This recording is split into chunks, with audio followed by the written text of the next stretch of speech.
ରାତିରେ ଶୋଇବା ସମୟରେ ଏହି ତିନୋଟି କାମ ଭୁଲରେ ବି କେବେ କରନ୍ତୁ ନାହିଁ। ଏହି ତିନୋଟି ଭୁଲ କରିବା ଦ୍ୱାରା ଆପଣଙ୍କୁ ଜୀବନ ସାରା ପସ୍ତେଇବା ପାଇଁ ପଡ଼ିପାରେ।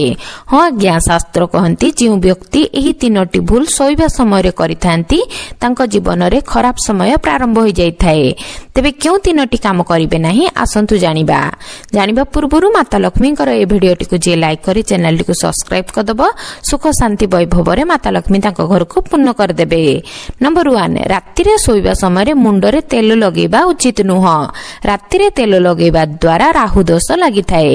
ନମ୍ବର 2, ଶୋଇବା ସମୟରେ ପାଦ ଉପରେ ପାଦ ରଖି ବା ମୁଣ୍ଡ ଉପରେ ହାତ ରଖି କଦାପି ଶୋଇବା ଉଚିତ ନୁହଁ। ଏପରି ଶୋଇବା ଦ୍ୱାରା ମାନସିକ ଚିନ୍ତା ବଢ଼ିବା ସହ ଆର୍ଥିକ ସମସ୍ୟା ଦେଖାଯାଇଥାଏ।